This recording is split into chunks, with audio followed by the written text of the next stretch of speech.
Hi, hello, and welcome to my channel, my dear children. And hi, I'm here with a new story of your book, The Treasure Chest. And the name of the story is Oliver Wants More.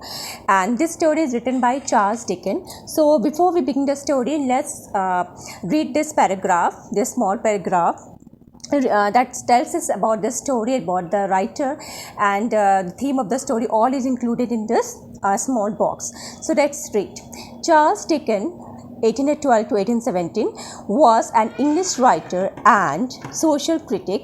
He is regarded by many as the greatest novelist of the Victorian era. तो Charles Dicken has written this story. उन्होंने ये story लिखा हुआ है, Oliver wants more, and he was an English writer. और उसके साथ साथ राइटर के साथ साथ वो बहुत अच्छे क्रिटिक थे. He used to criticise on social topics, right. जैसे इसमें आपको दिखेगा कि वो किस तरह से क्रिटिसाइज करते हैं बच्चों के इल ट्रीटमेंट जो हो रहे थे इन द मिड 19th सेंचुरी. और भी इनकी जितने भी आप स्टोरीज पढ़ोगे आपको उसमें दिखेगा एक सोशल क्रिटिक के रूप में वो आपको नजर आएंगे. Okay, he is regarded by many as the greatest novelist of the Victorian era. तो विक्टोरियन एरा के one of the greatest novelist वो थे. Oliver asks for more. The orphan Oliver and his companions were ill treated and starved in the work house. तो ये story जो है the protagonist of this story is Oliver. तो Oliver और उसके साथी जो थे जो उस वर्क हाउस में रहते थे. कौन से वर्क हाउस की बात करें, हम सारी स्टोरी में जानेंगे अभी.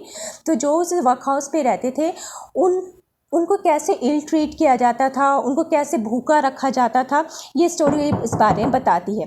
One day a tall boy announce that he will eat the boy who slept next to him and unless he was given extra gruel. तो इतना ज़्यादा उन बच्चों की कंडीशन ख़राब थी, इतनी ज़्यादा पॉवर्टी थी, इतना ज़्यादा स्टार्वेशन था वहाँ पे, इतना भूखा रखा जाता था कि भूख के मारे एक लंबे टॉल बॉय ने एक दिन कहा, अनाउंस किया सबके सामने कि वो अपने बगल में सोने वाले बच्चे को खा जाएगा अगर उसे एक्स्ट्रा खाना, ग्रुएल मीन्स मील और खाना, और या उनको जो सूप दिया जाता था वो है इसके बारे में. तो अगर उसको एक्स्ट्रा ग्रुएल नहीं मिलता है तो वो उस बच्चे को खा जाएगा. A council was held and were decided that Oliver should ask the master for more. और एक बच्चों का एक काउंसिल बनाया गया, उसमें डिसाइड किया कि ओलिवर जो है वो ज़्यादा की मांग करेगा. ठीक है, क्या ज़्यादा?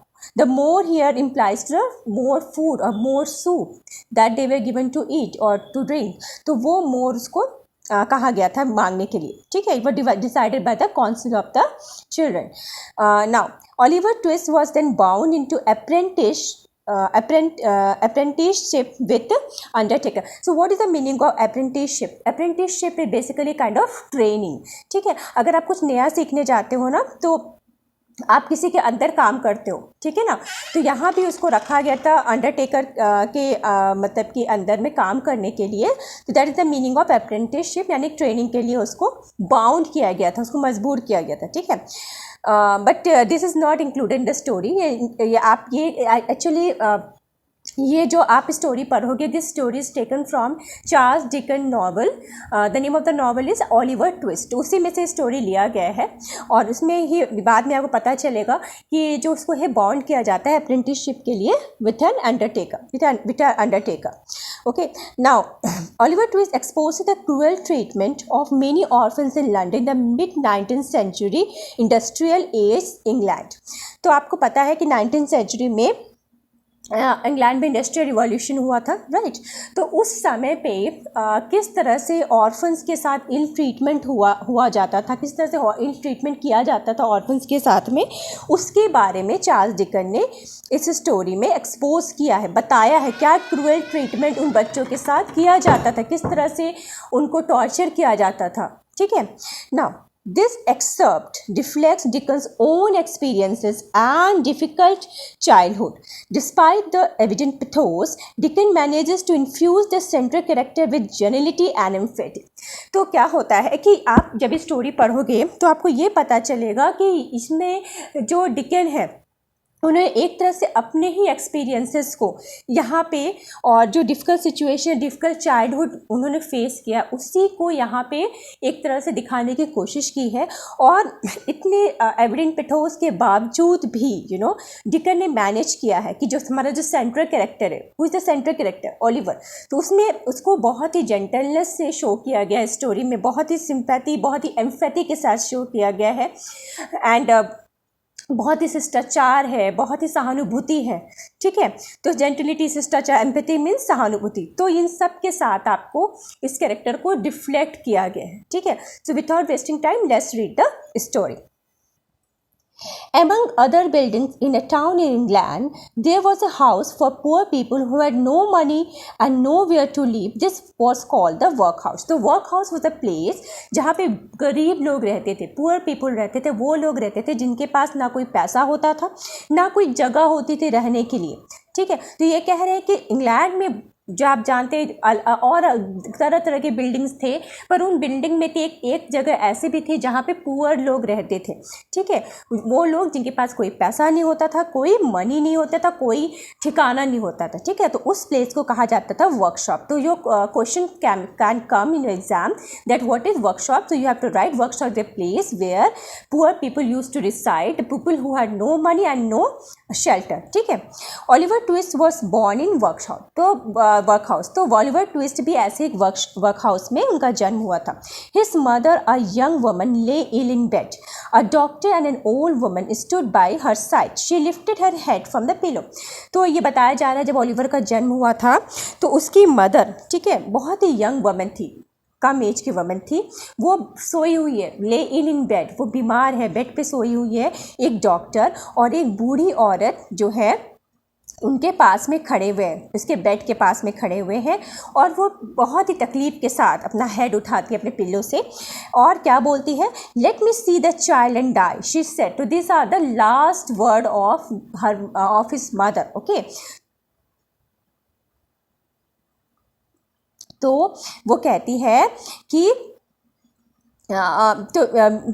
मैं जानती हूँ कि मैं मरने वाली हूँ। ठीक है, तो लेकिन मुझे मेरे बच्चे को देखने दो। ठीक है, want to see my child, she said. Oh you mustn't talk about dying yet, said the doctor. Doctor बोलते हैं कि अरे तुम्हें मरने की बात नहीं करनी चाहिए। ठीक है, तो doctor is compassionate, he is motivating her कि अरे अरे कुछ नहीं हुआ है, you will be all right, तो आप तुम्हें मरने की बात नहीं करना चाहिए।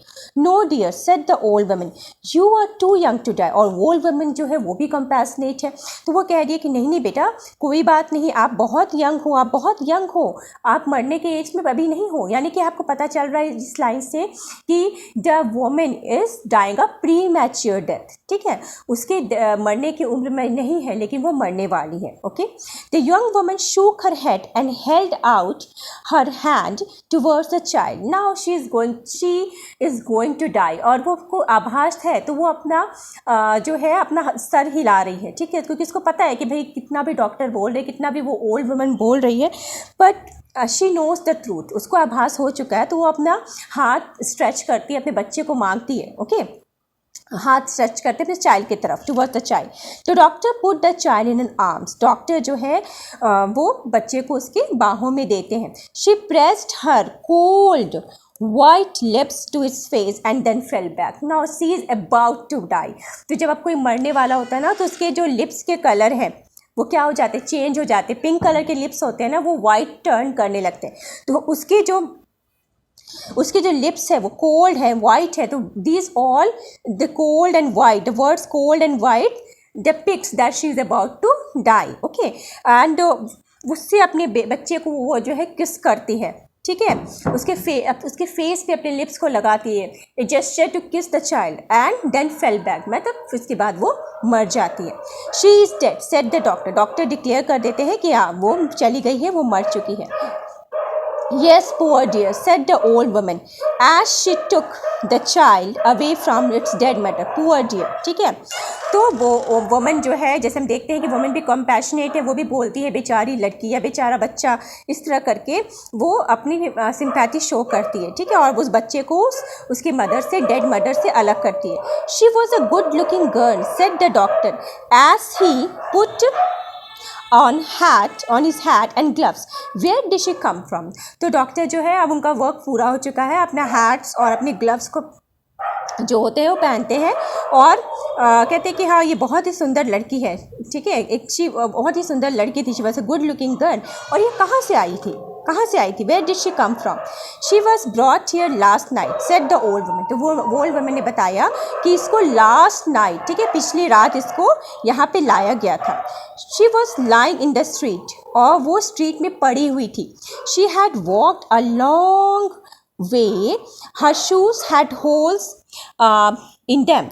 तो बताती है कि वो बहुत दूर से चल के आई थी और उसके दूर से चलने की वजह से, बहुत ज़्यादा दूर से चलने की वजह से उसके शूज़ में होल्स हो गए थे, ठीक है। Nobody knows where she is from and where she was going to. तो कोई नहीं जानता है कि वो कहाँ से आई है और वो कहाँ जा रही थी। The doctor raised the dead woman's left hand.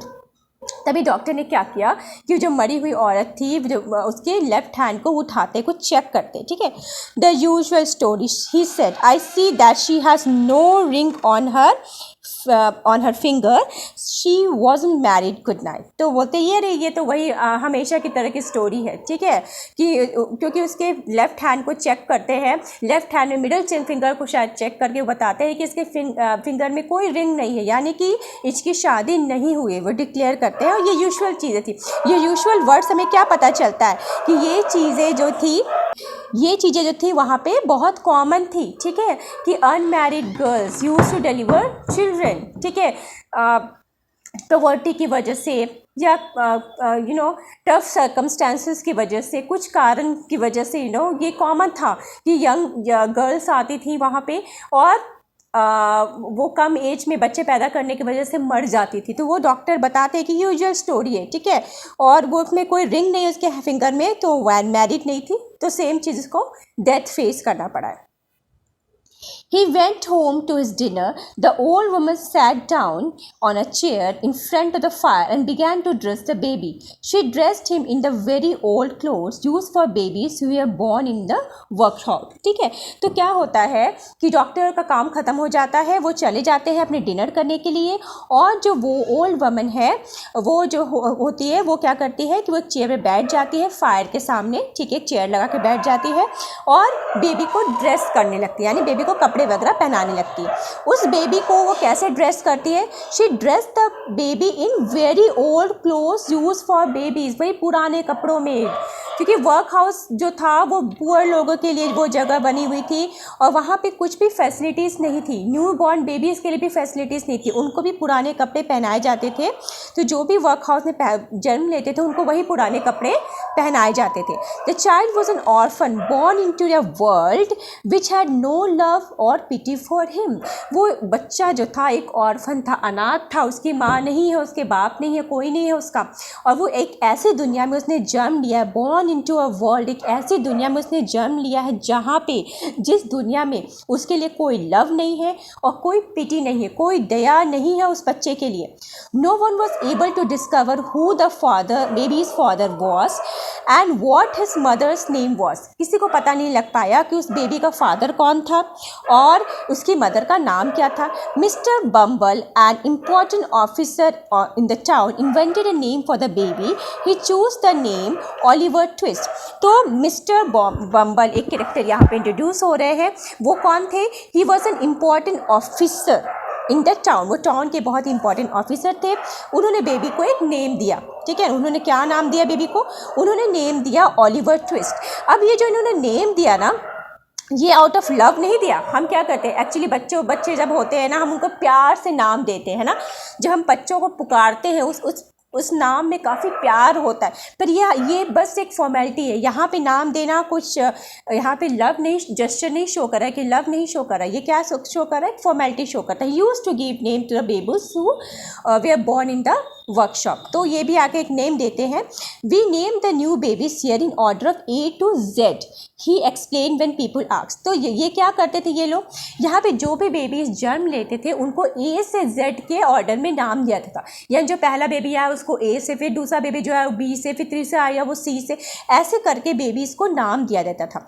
और वो क्या बताते हैं कि I name the last one Swubble. तो उन्होंने बताया कि जो लास्ट बेबी यहाँ पे जन्म लिया था उसको हमने नाम दिया था स्वबल, एंड स्वबल स्टार्ट विथ एस। तो what should the next name come with, तो नेक्स्ट नेम जो है वो टी से स्टार्ट होना चाहिए। तो इसलिए उन्होंने इस नाम को ट्विस्ट दिया, इसके नाम को उन्होंने इसके नाम पे जो है टी लेटर से स्टार्ट किया। The next one will be Unwin, और जो दूसरा बच्चा इसके बाद जो बच्चा जन्म लेगा तो एस टी यू आ स्टार्ट होता है, एस टी के बाद यू आता है तो उसका नाम क्या हो जाएगा, अनविन हो जाएगा। ठीक है, तो इस तरीके से ये लोग इसमें यहाँ पे बच्चों को नाम देते थे। At the age of 9 Oliver was a pale thin child. सोचो, ठीक है, 9 साल का बच्चा हो गया है, और जब वो 9 साल का हो जाता है तब की बात है, वो कैसा है, पेल थिन चाइल्ड, दुबला पतला। ठीक है, पे यानी कि lack of blood in his body. ठीक है, जब बच्चों की बॉडी में खून की कमी हो जाती है, किसी की भी बॉडी में खून की कमी हो जाती है तो क्या होता है कि बॉडी पेल हो जाती है ना। तो pale thin child, he and other workhouse boys never had warm clothes और फूड। तो कहता है कि वो और वर्क हाउस के दूसरे बच्चे जो उसके साथ रहते थे उनको ना तो गर्म कपड़े मिलते थे और ना उनको सफिशिएंट फूड मिलता था, खाना मिलता था। They were given only 3 meals of thin soup every day. On Sundays they had a small piece of bread. तो रोज़ उनको क्या मिलता था, 3 टाइम का खाना तो मिलता था, 3 मील्स मिलता था, लेकिन थिन सूप भी ऐसा रहता था कि बिल्कुल पानी जैसा सूप मिलता था। रोज़ उनको 3 टाइम सूप मिलता था, एंड और क्या मिलता था, संडेज को स्मॉल पीस ऑफ ब्रेड, छोटा टुकड़ा ब्रेड का। ठीक है, संडे को उनको मिलता था, बाकी उनको कुछ और खाने को नहीं मिलता था। अब ये देखो थिन सूप, ये जो थिन सूप है, स्मॉल पीस ऑफ ब्रेड है, ये क्या शो करता है, स्कैर्सिटी ऑफ फूड। ठीक है, स्कैर्सिटी ऑफ फूड शो कर रहा है कि उनको सफिशिएंट खाना नहीं मिलता था, है ना। जो खाना जो उनको प्रोवाइड करा जाता था, that was not enough for the children to suppress their hunger. ठीक है, उनके हंगर को सप्रेस करने के लिए वो काफ़ी नहीं होता था। They were fed in a big hall. ठीक है, एक बड़े से हॉल में उनको खाना दिया जाता था। A large pot stood at one end of the room. एक बड़े से हॉल में एक बड़ा सा पॉट रखा जाता था रूम के एक एंड पे, and the soup was serve by the master. उनके जो मास्टर रहते थे वो इन बच्चों को सूप बांटते थे, सर्व करते थे। Each boy had 1 small bowl of soup and no more. See, every time we see that word small, big, thin, ये सबको इम्फसाइज किया गया है ये बताने के लिए कि कितना ज़्यादा स्टारवेशन इन बच्चों को फेस करना पड़ता था। ठीक है, तो लार्ज पॉट तो है, पॉट लार्ज है, पर खाना कितना मिल रहा है, small amount of food is served. ठीक है, उस लार्ज पॉट से जो फूड सर्व किया जा रहा है उसकी क्वांटिटी काफ़ी कम है, तो उनको स्मॉल बॉल ऑफ सूप मिलता था, एंड नो मोर, उससे ज़्यादा नहीं उनको लेना अलाउड था, उससे ज़्यादा नहीं मिलता था, चाहे उनको भूख लगे या ना लगे। The balls never needed washing. देखो, ये भी बहुत इंपॉर्टेंट लाइन है। ठीक है, ये बॉल जो थे ना उनको धोने की कभी ज़रूरत नहीं पड़ती थी। क्यों नहीं पड़ती थी, क्या ऐसा होता है कि हम जिसमें खाएंगे उसको धोएंगे नहीं, लेकिन इनको पड़ती नहीं थी ज़रूरत। क्यों नहीं पड़ती थी, because the boys clean them with the spoon until they shown. इतने ज़्यादा वो भूखे रहते थे कि स्पून को चाट के उसको क्लीन कर देते थे, है ना, पूरा अपने जीभ से चाट के स्पून को क्लीन कर देते थे, उस बाउल को क्लीन कर देते थे, है ना। एक एक ड्रॉप उस बाउल में से निकाल के अपने स्पून से वो पीते थे, डालते थे अपने बेली में, ताकि वो किसी तरह से कोशिश करते थे कि उनका जो हंगर है वो सप्रेस हो जाए। लेकिन ये कोशिश में उनको कुछ मिलता नहीं था, इतना ज़रूर होता था कि उनको अपने बॉल्स को धोना नहीं पड़ता था, वो बॉल्स धोने की ज़रूरत नहीं पड़ती थी। One day Oliver and his friend decided that one boy would walk up to the master after supper and ask for more soup. तो मैं जैसे मैंने बिगनिंग में ही बताया था कि इसमें मेंशन नहीं किया गया कि एक टॉल यंग बॉय था, उसने एक बार डिक्लेयर किया, उसने अनाउंस किया कि अगर मुझे खाना नहीं मिलेगा ना, एक्स्ट्रा खाना, तो मैं अपने बगल में जो मेरा बच्चा जो सोता है ना, मैं उसको खा जाऊंगा। ठीक है, तो उनकी एक काउंसिल बनती है बच्चों की, और वो डिसाइड करते हैं कि ओलिवर जो होता है वो जाएगा मास्टर के पास और सपर के लिए डिमांड करेगा। ठीक है। तो ओलिवर वाज चूजन, ओलिवर को चूज़ किया गया था। तो यहाँ पे कोई रीज़न स्पेसिफाई नहीं किया जा रहा है कि ओलिवर को क्यों चूज़ किया गया था, बट प्रोबेबली मुझे ऐसा लगता है क्योंकि उसका एज कम था, he was more innocent than other boys, ठीक है। तो उसको झांसे में लेना आसान, आप ऐसा कह सकते हो, उसको झांसे में लेना आसान था, ठीक है। और उसकी सिंप्लिसिटी, उसकी जेंटलनेस की वजह से भी लोगों ने उसको चूज़ किया होगा, ठीक है। क्योंकि क्या था कि जो बाकी बच्चे रह रहे थे वो शायद इस चीज़ से अवेयर थे कि अगर वो सूप मांगेंगे जाके और तो जो मास्टर वो गुस्सा हो जाएंगे, बट ओलिवर शायद इतना ज़्यादा अब इस चीज़ को नहीं समझ पाया था, तो उन्होंने ओलिवर को चूज़ किया था कि वो जाके और सूप मांगेगा। तो क्या होता है, in the evening the boys sat down at table. तो इवनिंग में जब मील का टाइम होता है सभी बच्चे बैठ जाते टेबल पे। The master stood by the pot, और मास्टर एज यूजुअल पॉट के पास खड़े रहते हैं ना, soup was served. It disappeared quickly. क्या शो कर रहा है, वही सेम चीज शो कर रहा है कि कितने ज्यादा बच्चे भूखे हैं, जैसे वो सर्व वैसे ही वो खत्म भी हो गया, है ना। The boys whispered and made signs to Oliver. अब बॉयज़ में इतनी हिम्मत नहीं थी कि मुंह से बोले कि भाई जाओ मांगो, ऐसे नहीं बोल सकते थे। उन्होंने विस्परिंग किया, फुसफुसाए कि जाओ मांगो ऐसे करके, ठीक है। और साइंस से अपने हाथों से, अपनी आंखों से साइन देके कि जाओ मांगो, मैं तुमको चूज किया गया है मांगने के लिए। और he stood up from the table and went to the master with his bowl and spoon in his hand. तो ओलिवर खड़ा होता है, मास्टर के पास जाता है अपना स्पून और बॉल लेके, और क्या बोलता है, please sir, he said, I want some more. तो what is this more? more of soup, मुझे और सूप चाहिए, प्लीज मुझे दीजिए, वो कहता है। The master was a fat, healthy man, but he went very pale. He looked with surprise at the small boy. See here, fat, healthy man. How was Oliver? हमने Oliver के description में क्या देखा? Thin, pale boy. At the age of 9 only, he is thin, pale boy. And his master was a fat, healthy man. This shows that he was fed very nicely. वो अपने लिए अच्छा खाना खाता था, है ना, और बच्चों को अच्छा खाना नहीं मिलता था, ठीक है। और ये आयरनी शो कर रहा है, राइट। और लेकिन ये सुनने के बाद जब ओलिवर ने और खाना मांगा तो ये सुनते वो पेल हो जाता है, उसके चेहरे का रंग उड़ जाता है, ठीक है। He looked with surprise at the boy. ऐसा क्या मांग लिया जो उसने सरप्राइज से देखा, ठीक है, बहुत ही सरप्राइज होकर उसने बॉय की तरफ देखा। What said the master at last in quiet voice, ठीक है, धीमे वॉइस में बोलता है कि क्या, please sir, repeated Oliver, I want some more. तो ओलिवर तो बिल्कुल अनजान है, इनोसेंट है। This line shows the innocence of the boy, ठीक है, लड़का कितना इनोसेंट है, उसको नहीं पता है कि what is going to happen next to him, क्या ट्रीटमेंट होने वाला है उसके साथ, उसको नहीं पता, उसको कोई अंदाजा नहीं है, और वो इंसिस्ट कर रहा है, he is insisting for some more.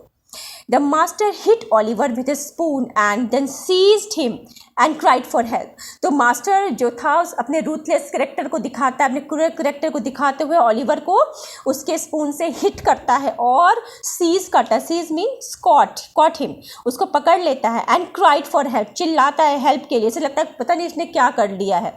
Mister Bumble rushed into the room and the master told him what Oliver had said. Mister Bumble, you remember mister Bumble कौन थे जिन्होंने ओलिवर को नाम दिया था, राइट। तो वो पूछते हैं कि अरे क्या हो गया, आते हैं रूम में दौड़ते हुए, तो पूछते हैं कि क्या हुआ। He asked for more. Mister Bumble cried, I can not believe it, one day they will hang the boy. बताओ ये क्या है, this one day they will hang the boy, this shows the excess duration and the figure speech used here is hyperbole. तो क्योंकि अरे आप बताओ कि एक छोटा सा सूप मांगने के लिए, ठीक है, उसने क्या मांगा बेचारे बच्चे ने, कोई धन दौलत रुपया पैसा नहीं मांग लिया, एक कटोरी सूप और मांगा, तो उसके लिए इसको क्या बच्चे को हैंग कर दिया जाएगा। तो ये एक्सेजरेशन दिखाया जा रहा है यहाँ पे, और वो भी जो है सरप्राइज दिखाते हैं अपना, और कहते हैं अरे कैसे, ये कैसे हो सकता है कि उसने और मांगा। बिल्कुल उनको विश्वास नहीं होता, बोला कि अरे एक दिन तो इस बच्चे को हैंग कर दिया जाएगा, वो लोग हैंग कर देंगे इस बच्चे को।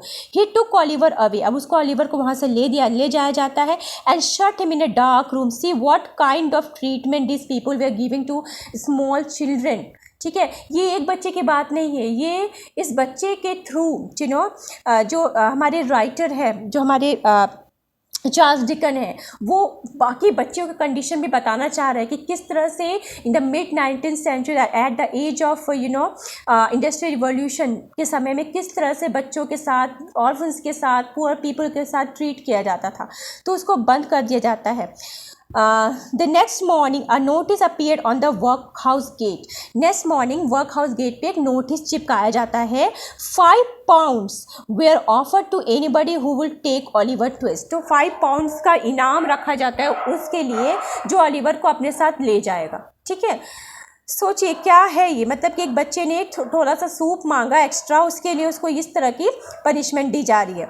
Oliver was a prisoner in that cold dark room for a whole week. एक पूरे हफ्ते के लिए, एक पूरे 7 days के लिए उसको जो है रखा जाता है कोल्ड डार्क रूम में। एक ऐसे रूम में जहाँ पे कोई वार्म के लिए कोई सुविधा नहीं थी। ठीक है, डार्क था, कोई लाइटिंग नहीं थी, उसको प्रिजनर की तरह उसको रखा जाता है उस रूम में। Every morning he was taken outside to wash and Mr Bumble beat him with a stick. हर मॉर्निंग उसको नहाने धोने के लिए निकाला जाता था। उसके बाद फिर जो है मिस्टर बम्बल उसको हर मॉर्निंग जो है वो 7 days के दौरान हर मॉर्निंग उसको जो है स्टिक से मारते थे mister Bumble. Then he was taken in to a large hall where the boys had their soup. तब उसके बाद उसको मार पीटने के बाद उसको एक बड़े उस हॉल में ले जाया जाता था, रूम में ले जाया जाता था जहाँ पे बाकी बच्चों को सूप मिलता था। Mr Bumble beat him in front of everybody, और मिस्टर बम्बल उन सबके सामने भी उसको बीट करते थे। अच्छा, क्यों बीट करते थे? बीट करते थे ये उसको सिर्फ पनिश करने के लिए बीट नहीं करते थे कि उसने कुछ गुनाह किया उसको पनिश करने के लिए, उन बाकी बच्चों को भी ये दिखाना चाहते थे कि अगर तुमने भी इसकी तरह हिम्मत दिखाई, इस तरह का हिम्मत दिखाने की कोशिश की, तो तुम्हारे साथ भी यही सेम ट्रीटमेंट किया जाएगा। You will also be treated like Oliver Twist. So उनको डराने के लिए, उनको धमकाने के लिए उस सब बच्चों के सामने जो थे वो मिस्टर बम्बल ओलिवर को मारते थे। ठीक है, ओके। ही क्राइड ऑल दिन, पूरा दिन भी बेचारा वो रोते रहता था। When night came he tried to sleep but he was cold, lonely and frightened. ना रात होती थी, पूरा दिन रोने में गुजरता था, रात होती थी, ऑब्वियस है नींद आएगी, लेकिन वो सो नहीं पाता था। क्यों? क्योंकि क्या था, वो नाइट कोल्ड था। अच्छा, कोल्ड यहाँ पे सिर्फ ये नहीं बता रहा है कि एटमोसफियर की बात नहीं हो रही, cold of because he had nobody to console him. Emotions भी कोल्ड हो गए थे उसके, है ना। कोई उसको सिंपैथी का वार्मथ भी देने को तैयार नहीं था, कोई नहीं था वहाँ पे उसके लिए जो उसे कभी कभी क्या होता है, जब आपको आपके घर में कोई आपको डांट दे, मार दे, तो आपके घर के दूसरे मेंबर्स, आपकी मदर आपको डांट दे तो आपके फादर कंसोल करेंगे, फादर डांटे मदर कंसोल करेगी, या आपके पेरेंट्स, दोनों पेरेंट्स डांट देते हैं तो ब्रदर सिस्टर या कोई और कंसोल करता है। पर वो यहाँ पे इमोशंस का जो था, जो चाह रहा था, वो भी उसको नहीं मिल पा रहा था। तो night was cold, lonely and frighten. वो लोनली भी था, कोई इसके पास नहीं था, फ्राइटन था, डरा हुआ था, बिकॉज ही वॉज अनअवेयर कि what will happen to him next morning. अगली मॉर्निंग किस तरह से उसको ट्रीट किया जाएगा उसको नहीं पता था। ठीक है, he was frightened also. But one day outside the high work house gate mister Bumble met mister Sowerberry. तो अनेरा कैरेक्टर इंट्रोड्यूस हियर। तो high work house gate, see high work house gate मतलब इस तरह का work house gate था, बना हुआ था ताकि कोई वहाँ से एस्केप ना कर सके।